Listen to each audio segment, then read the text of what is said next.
ब्रह्मार्पणम्। अथ द्वितीयोऽध्यायः। सांख्ययोगः। संजय उवाच तं तदा कृपयाविष्टम् अश्रुपूर्णाकुलेक्षणं विषीदन्तमिदं वाक्यम् उवाच मधुसूदनः। श्रीभगवानुवाच कुतस्त्वाकश्मलमिदं विषमे समुपस्थितम् अनार्यजुष्टमस्वर्ग्यम् अकीर्तिकरमर्जुन। क्लैब्यं मास्मगमः पार्थ नैतत्त्वय्युपपद्यते क्षुद्रं हृदय दौर्बल्यं त्यक्त्वोत्तिष्ठ परन्तप। अर्जुन उवाच कथं भीष्ममहं संख्ये द्रोणं च मधुसूदन इषुभिः प्रतियोत्स्यामि पूजार्हा वरिसूदन। गुरून् हत्वा हि महानुभावान् श्रेयो भोक्तुं भैक्षमपीह लोके हत्वार्धकामांस्तु गुरूनिहैव भुञ्जीय भोगान् रुधिरप्रदिग्धान्।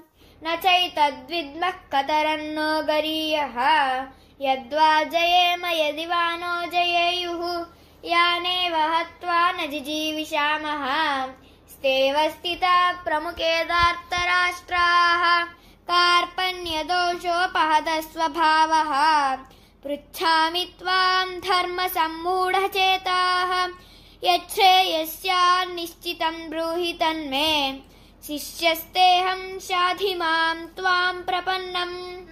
न हि प्रपश्यामि ममापनुद्याद्यच्छोकमुच्छोषणमिन्द्रियाणाम् अवाप्य भूमावसपत्नमृद्धम् राज्यं सुराणामपि चाधिपत्यम्।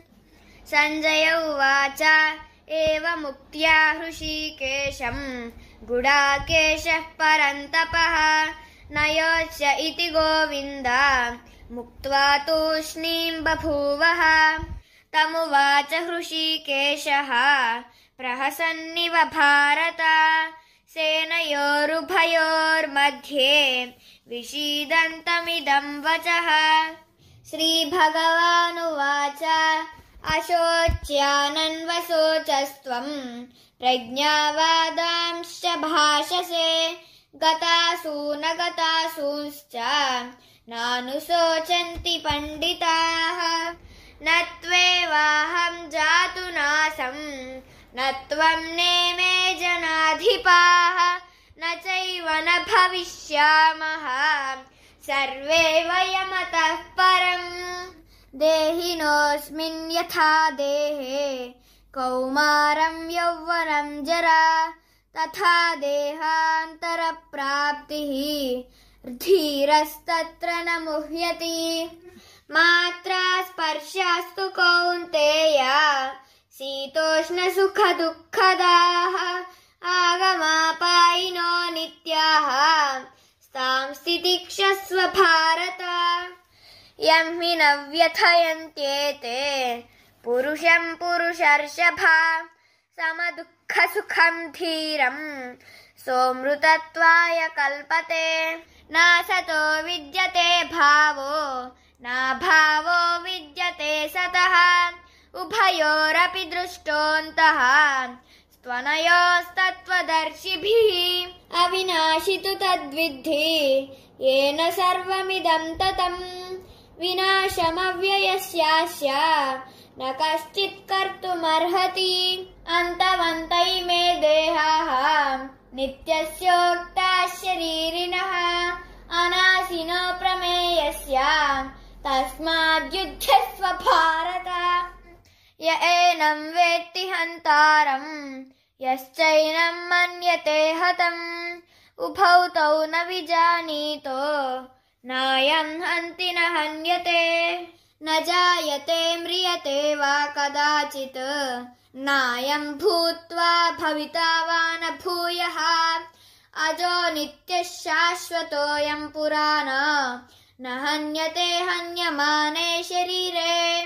वेदा विनाशिनं नित्यं य एनमजमव्ययम् कथं न पुरुषः पार्थ कङ्घातयति हन्तिकम् वासांसि जीर्णानि यथा विहाय नवानि गृह्णाति नरोपराणि तथा शरीराणि विहाय जीर्णानि न्यन्यानि संयाति नवानि देहि नैनं छिन्दन्ति शस्त्राणि नैनं दहति पावकः न चैनं क्लेदयन्त्यापो न शोषयति मारुतः अच्छेद्योऽयमदाह्योऽयम् अक्लेद्यो शोष्य एव च नित्यः सर्वगतस्थाणुः रचलोऽयं सनातनः अव्यक्तोऽयमचिन्त्योऽयम्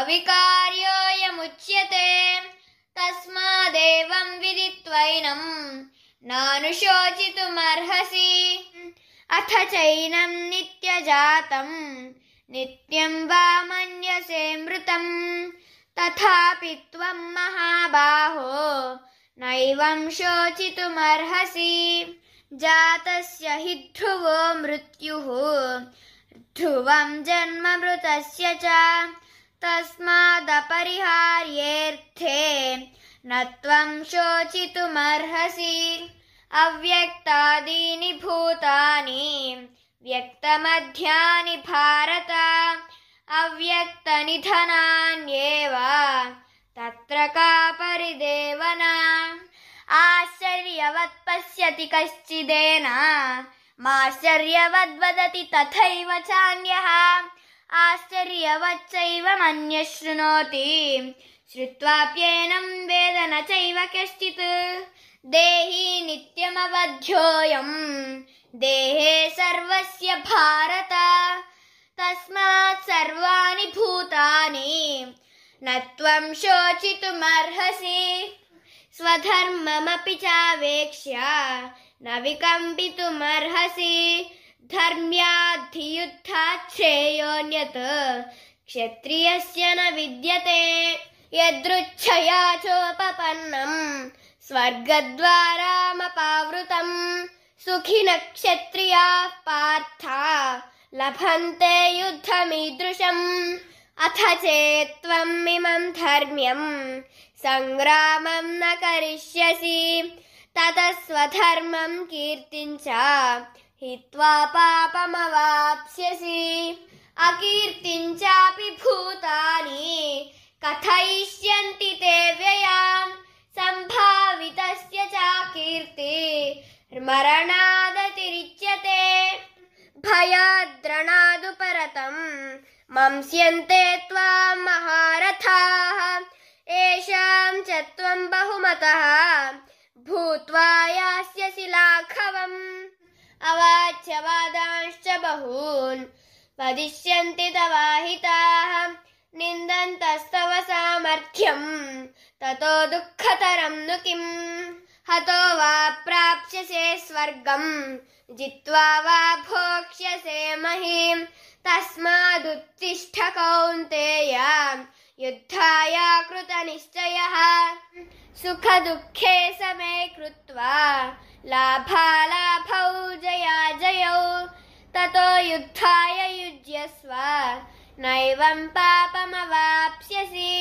एषा ते विहिता साङ्ख्ये बुद्धिर्योगे त्विमां शृणु बुद्ध्या युक्तो यया पार्थ कर्मबन्धं प्रहास्यसि नेहाभिक्रमनाशोऽस्ति प्रत्यवायो न विद्यते स्वल्पमप्यस्य धर्मस्य त्रायते महतो भयात् व्यवसायात्मिका बुद्धिः रेकेह कुरु नन्दन बहुशाखा ह्यनन्ताश्च बुद्धयो व्यवसायिनां यामिमां पुष्पितां वाचं प्रपद्यन्त विपश्चितः वेदवादरताः पार्थ नान्यदस्तीति वादिनः कामात्मानः स्वर्गपराः जन्मकर्मफलप्रदां क्रियाविशेषबहुलां भोगैश्वर्यगतिं प्रति भोगैश्वर्यप्रसक्तानां तयापहृतचेतसां व्यवसायात्मिका बुद्धिः सम्माथौ न विधीयते। त्रैगुण्यविषया वेदाः निस्त्रैगुण्यो भवार्जुन। निर्द्वन्द्वो नित्यसत्त्वस्थो निर्योगक्षेम आत्मवान्। यावानर्थ उदपाने सर्वतः सम्प्लुतोदके तावान् सर्वेषु वेदेषु ब्राह्मणस्य विजानतः। कर्मण्येवाधिकारस्ते मा फलेषु कदाचन। मा कर्मफलहेतुर्भूः मा ते सङ्गोऽस्त्वकर्मणि। योगस्थः कुरु कर्माणि सङ्गं त्यक्त्वा धनञ्जय। सिद्ध्या सिद्ध्यो समो भूत्वा समत्वं योग उच्यते। दूरेण ह्यवरं कर्म बुद्धियोगात् धनञ्जय। बुद्धौ शरणमन्विच्छ कृपणाः फलहेतवः। बुद्धियुक्तो जहातीह उभे सुकृतदुष्कृते। तस्माद्योगाय युज्यस्व योगः कर्मसु कौशलम्। कर्मजं बुद्धियुक्ता हि फलं त्यक्त्वा मनीषिणः। जन्मबन्धविनिर्मुक्ताः पदं गच्छन्त्यनामयम्। यदा ते मोहकलिलं बुद्धिर्व्यतितरिष्यति तदा गन्तासि निर्वेदं श्रोतव्यस्य श्रुतस्य च। श्रुतिविप्रतिपन्ना ते यदा स्थास्यति निश्चला समाधावचला बुद्धिः तदा योगमवाप्स्यसि।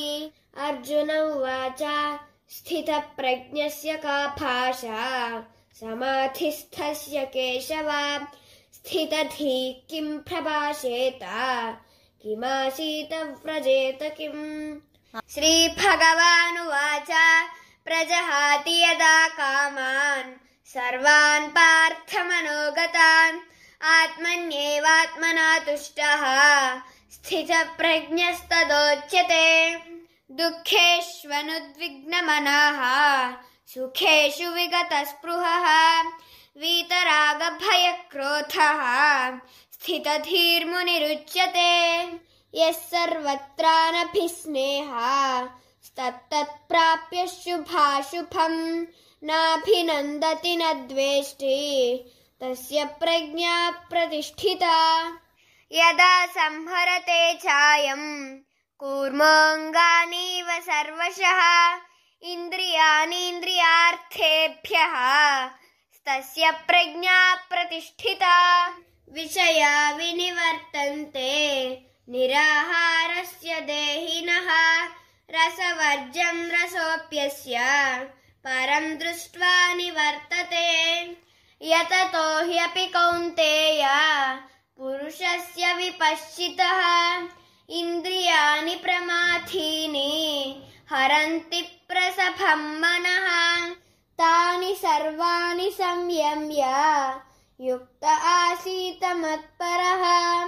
वशे हि यस्येन्द्रियाणि तस्य प्रज्ञा प्रतिष्ठिता। ध्यायतो विषयान् पुंसः सङ्गस्तेखापजायते सङ्गात् सञ्जायते कामः कामात् क्रोधोऽभिजायते क्रोधात् भवति सम्मोहः सम्मोहात् स्मृतिविभ्रमः स्मृतिभ्रंशात् बुद्धिनाशो बुद्धिनाशात् प्रणश्यति। रागद्वेषवियुक्तैस्तु विषयानिन्द्रियैश्चरन् आत्मवश्यैर्विधेयात्मा प्रसादमधिगच्छति। प्रसादे सर्वदुःखानां हानिरस्योपजायते। प्रसन्नचेतसो ह्याशु बुद्धिः पर्यवतिष्ठति। नास्ति बुद्धिरयुक्तस्य न चायुक्तस्य भावना न चाभावयतः शान्ति रशान्तस्य कुतः सुखम्। इन्द्रियाणां हि चरतां यन्मनोनुविधीयते తదస్య హరతి ప్రజ్ఞాం వాయుర్నావమివాంభసి తస్మాద్యస్య మహాబాహో నిగృహీతాని సర్వశః ఇంద్రియాణీంద్రియార్థేభ్యః తస్య ప్రజ్ఞా ప్రతిష్ఠితా యా నిశా సర్వభూతానాం తస్యాం జాగర్తి సంయమే యస్యాం జాగ్రతి భూతాని సా నిశా పశ్యతో మునేః ఆపూర్యమాణమచల ప్రతిష్టం సముద్రమాపః ప్రవిశంతి యద్వత్ తద్వత్ కామాయం ప్రవిశంతి సర్వే స శాంతిమాప్నోతి న కామకామీ విహాయ కామాన్యః సర్వాన్ పుమాంశ్చరతి నిస్పృహః నిర్మమో నిరహంకారః స శాంతిమధిగచ్చతి ఏషా బ్రాహ్మీ స్థితిః పార్థ నైనాం ప్రాప్య విముహ్యతి స్థిత్వా స్యామంతకాలేపి బ్రహ్మ నిర్వాణమృచ్చతి. ఓం తత్సదితి శ్రీమద్భగవద్గీతాసు ఉపనిషత్సు బ్రహ్మ విద్యాయాం యోగశాస్త్రే శ్రీకృష్ణార్జున సంవాదే సాంఖ్యయోగో నామ ద్వితీయోధ్యాయః. బ్రహ్మార్పణం. సాంఖ్యయోగం అంటే సంఖ్యాశాస్త్రానికి సంబంధించినవి. ఈ శరీరం అంటే ఏమిటి, ఈ శరీరంలో ఎన్ని ధాతువులు ఉన్నాయి, ఈ ధాతువులన్నీ ఈ శరీరానికి ఈ ధాతువులన్నీ దేని శక్తితో నడుస్తుంది. ఈ దశేంద్రియాలు అంటే 5 కర్మేంద్రియాలు, 5 జ్ఞానేంద్రియాలు, పంచ ప్రాణాలు, పంచభూతసత్వాలైన ఈ పంచప్రాణాలు, పంచకోశాలు, ఇవన్నీ ఈ అధ్యాయంలో ప్రస్తావింపబడతాయండి. ఇవన్నీ ఏంటంటే ఈ ప్రాణాలు, పంచకోశాలు ఇవన్నీ తెలిపే శాస్త్రాన్ని సంఖ్యాశాస్త్రం అంటారు. అంటే దీనికి వేదాంతంలో ఒక లెక్క ఉంటుంది. ఆ లెక్క ప్రకారం ఇది కొన్నిటిని చెప్పాడు, అన్నిటినీ చెప్పలేదు. ఈ అధ్యాయంలో కొన్నిటినీ చెప్పారండి. చెప్పి ఇవన్నీ కూడా ఆత్మ చైతన్యం వల్లనే నడుస్తున్నాయి. ఇవన్నీ ఇంద్రియాలు అంటే పనిముట్లు. ఈ పనిముట్లన్నీ కూడా ఈ ఆత్మ యొక్క చైతన్యం ద్వారానే పనిచేస్తున్నాయి. అయితే ఆత్మ చైతన్యం దీని వెంట ఎలా కదలిక తీసుకొస్తుందన్నంత ఎరుకను నువ్వు ఎప్పుడు గమనించాలి. ఎందుకంటే ఇది నువ్వు శరీరాన్ని కాదు, నీ ఉనికి అక్కడ ఉంది. వీటన్నిటినీ నడిపిస్తూ వీటి వెనకాల ఉంది నీ ఉనికి. గుర్రాలు ఎప్పుడు ముందే ఉంటాయండి, రథం తోలేవాడే వెనకాల ఉంటాడు. ఎందుకని ముందు వెళ్లే గుర్రాలను అదుపు చేయడం కోసం. అలాగే ఈ ఇంద్రియాలు వెనకాల మనస్సు వెనకాల ఆత్మ, వీటిని ముందు వెళ్లే వాటిని కంట్రోల్ చేస్తూ నడిపిస్తూ ఉంటుంది. కాబట్టి దీని గురించి ఈ శాస్త్రంలో ఈ అధ్యాయంలో ఈ వివరణ అంతా చెప్పాడనమాట. అంచేత వీటన్నిటినీ తెలుసుకుని ఈ వివరణ అంతా తెలుసుకుని నేను ఆత్మను, నేను ఈ శరీరాన్ని కాను అని ఎవరైతే ఆత్మనే అడ్రస్ గా చేసుకుని ఆత్మ ఎందే స్థిరపడి ఆత్మతోటే సంతృప్తి చెందుతూ ఎవరైతే ఉంటారో వాళ్ళని స్థితప్రజ్ఞులని, వాళ్ళెందు ఆ స్థితప్రజ్ఞులు ఎలా ఉంటారని అర్జునుడు అడిగితే ఆ స్థితప్రజ్ఞ లక్షణాలు ఏమిటో ఇక్కడ చెప్తూ అలా ఈ అధ్యాయం కొనసాగుతూ పెడుతుందండి. ఇది స్థితప్రజ్ఞ. దీన్ని ఇంకా ఏం చెప్తాడంటే ఎన్నో ఉదాహరణల ద్వారా కూడా తీసుకెళ్తాడు. తాబేలు ఎలా అయితే రోడ్డు మీద నడిచేటప్పుడు తన ముందుకు ఏదైనా వాహనం కానీ మనిషి కానీ వచ్చినప్పుడు తన ఇంద్రియాలన్నీ దాని యొక్క డొప్ప కిందకి లాక్కుంటుంది. అలాగే వ్యవహారిక విషయంలో నీ మనసుని ఇంద్రియాలని వెనక్కి లాక్కుని నువ్వు ప్రపంచానికి లోను కాకుండా, ప్రకృతికి లోను కాకుండా నువ్వు జీవించవలసి ఉంటుందని కొద్ది తాబేలు ఉదాహరణగా చేసి ఈ అధ్యాయంలో చెప్తాడు.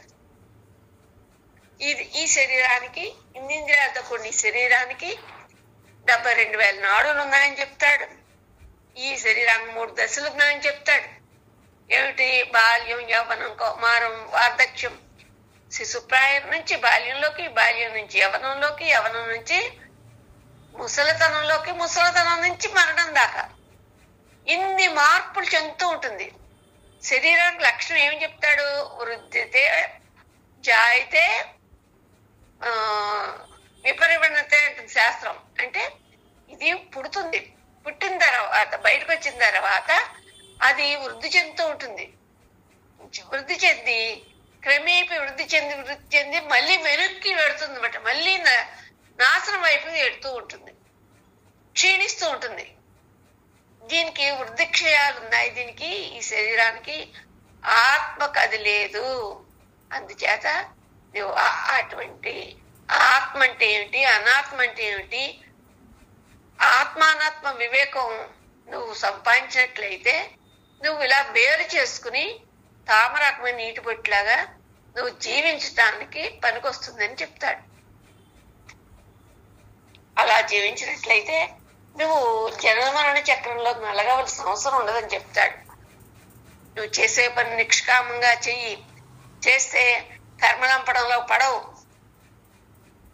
ఆ ఎరుక ఎప్పుడు నీకు, నేను ఆత్మనే ఎరుక ఎల్లప్పుడూ ఉంచుకున్నట్లయితే నువ్వు నీ ప్రయాణం సుగమంగా అభివృద్ధి వైపుకి, అనంతం వైపుకి సాగుతుంది.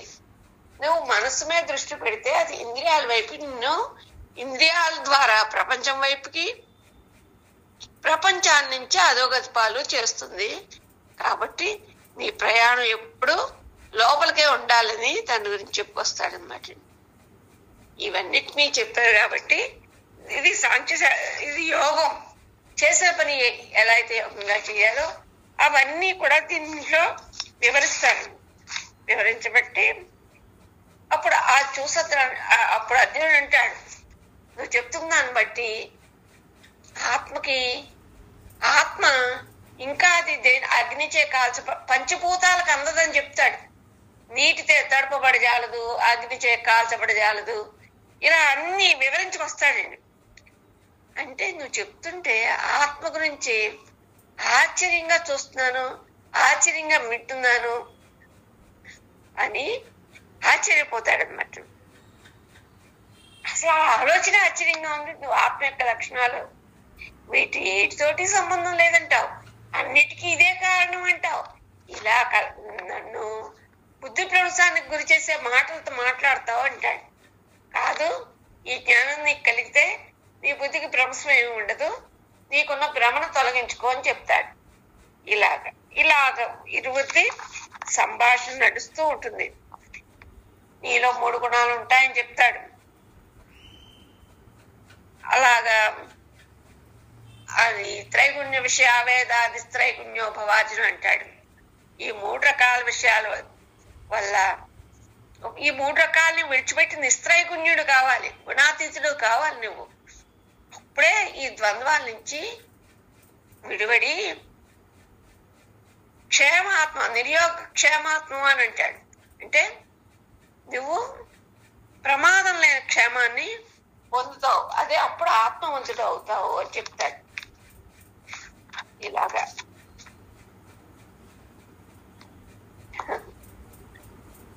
మళ్ళీ ఇంకొక ఉదాహరణ చెప్తాడు.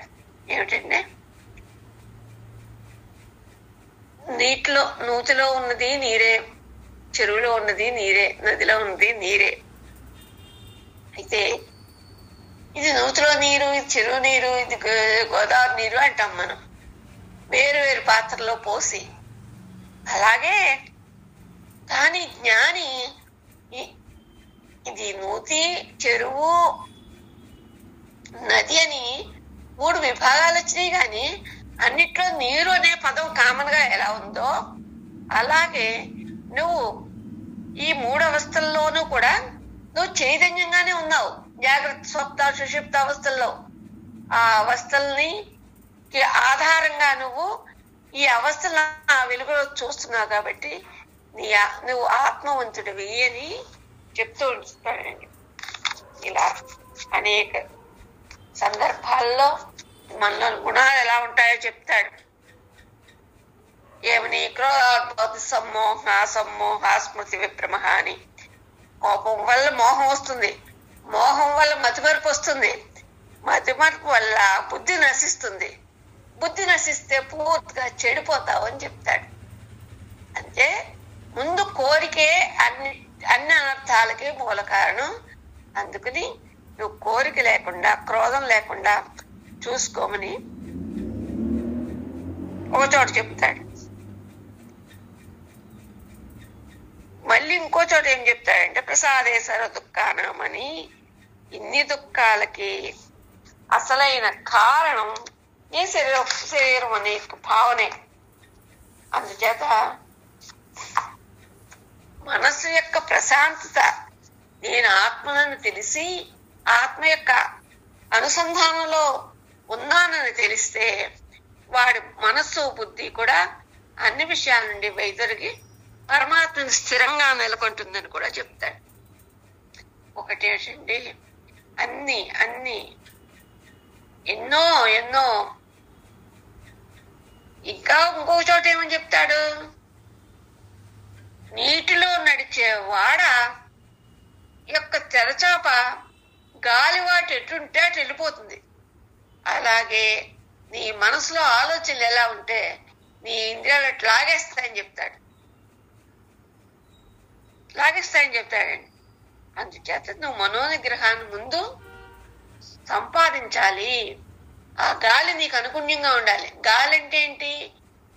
వాయుతత్వం కలిగి ఉంటుంది కాబట్టి మనసును గాలితో పోల్చారు, కదలికలు ఎక్కువ కాబట్టి. అందుచేత ఆ మనసును పరిశుద్ధం చేసుకుని నీ ఆత్మలో లయింప చేసుకుంటే నీకు నీ జీవనం సుగమంగా నడుస్తుందని కూడా చెప్తాడండి. అలాగే ఒక జ్ఞాని ఎలా ఉంటాడో చెప్తాడు. జ్ఞాని సా సర్వభూతానాం తస్యాం జాగ్రత్త సంయమే అని. జ్ఞాని ఎప్పుడు జ్ఞానమందు మేలుకొని ఉంటాడండి, ఆత్మ విషయంలో మేలుకొని ఉంటాడు, ఎప్పుడు ఎరుకు కలిగి ఉంటాడు. కానీ అజ్ఞాని ప్రపంచం యందు మేలుకొని ఉంటాడు. అజ్ఞాని ప్రపంచం యందు మేలుకొని ఉంటాడు. అజ్ఞాని దేని యందు నిద్రిస్తాడు? అజ్ఞాని జ్ఞానమునందు నిద్రించి ఉంటాడు, ప్రపంచమునందు మేలుకుంటాడు. జ్ఞాని ఏం చేస్తాడు? ప్రపంచమందు నిద్రిస్తాడు, జ్ఞానమునందు మేలుకొని ఉంటాడు. జ్ఞాని అజ్ఞాని తూర్పు పరమ దిశల్లా ఉంది ఇక్కడ చెప్పిన విధానం. రెండింటి యొక్క తేడా తెలిసిన మననశీలుడు జ్ఞానిలా ఉంటాడు, మునిలో అని చెప్తాడు అనమాట అండి.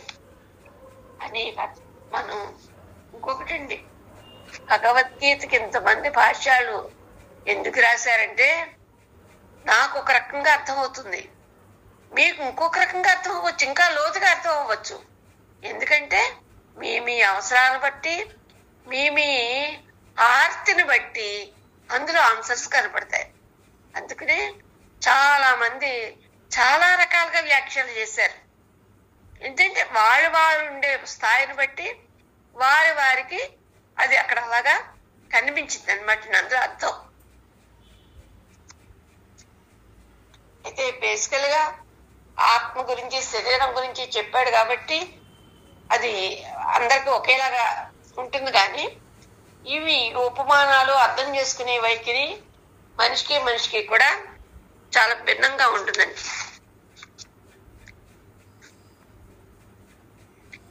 మళ్ళీ ఇంకేం చెప్తాడు, నదులన్నీ సముద్రంలో కలిసినట్టుగా ఈ ఆత్మ అంతా పరమాత్మతో లీనమైపోతుంది.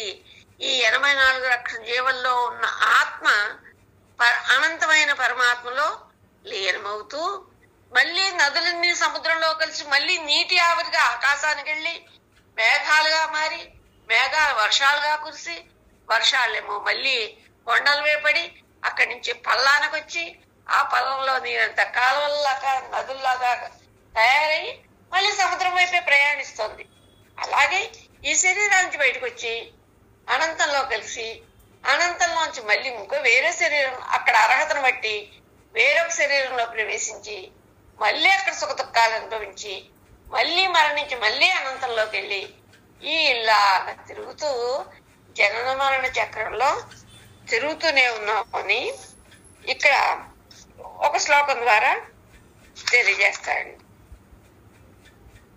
అందుచేత ముఖ్యంగా మనం తెలుసుకోవాల్సింది ఏంటంటే బ్రహ్మ సత్యం జగన్మిథ్య. బ్రహ్మం ఒక్కటే సత్యం, జగత్తంతా మిథ్యే.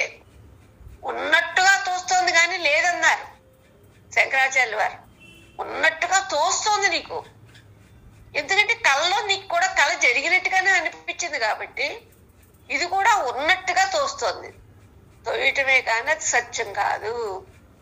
ఎందుకంటే దానికి ప్రమాణం ఏమిటంటే అలా అన్నప్పుడు ఎట్టేదుటి ఇంత ప్రపంచం కదలాడుతుంటే సత్యం కాదంటే ఎలా నమ్ముతావు అని ఆ ప్రశ్న నన్ను గుంజేసేది. అప్పుడు కొన్నాళ్ళకి రాత్రి కళ, ఇటువంటి కళ వచ్చిందని తెల్లారి కూడా తలుచుకుంటాం, కానీ అది సత్యం కాదు కదా. ఏమైంది ఆ కళ? ఏరి ఆ మనుషులేరి, మనం వెళ్ళిన ప్రదేశం ఏది? అది మన ఇల్లు కాదే, కానీ మన ఇల్లు ఎందుకని అక్కడ మన ఇంట్లో మనం ఉన్నట్టుగా అక్కడ భావించామే, ఏమిటది? అలాగే ఇది కూడా జాగ్రత్త స్వప్నం, అది సుషుప్తి స్వప్నం, రెండు ఒక్కటే. ఎప్పుడు తెలుస్తుంది? జ్ఞానం కలిగాక ఈ రెండు ఒక్కటే అని అంగీకరించగలుగుతాం.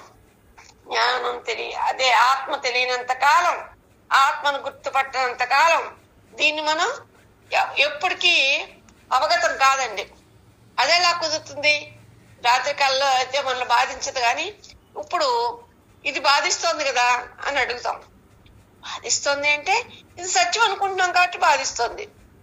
ఒకప్పుడు మనం కూడా చిన్నప్పుడు సినిమాలో ఎన్నా జరిగితే ఏడ్చిన వాళ్ళమే, చిన్నప్పుడు తెలియక అది సత్యం అనుకుని. తర్వాత ఇది కావాలని తీస్తున్నాడు, ఇది రచన చేసి ఇలా అయితే బాగుంటుందని అలా చేస్తున్నాడు, కానీ అది సత్యం కాదని తెలిసాక ఎవరు సినిమాల గురించి పూర్వంలో ఎవరు ఏడవట్లేదు. ఏం చేతంటే అది సత్యం కాదని తెలిసింది.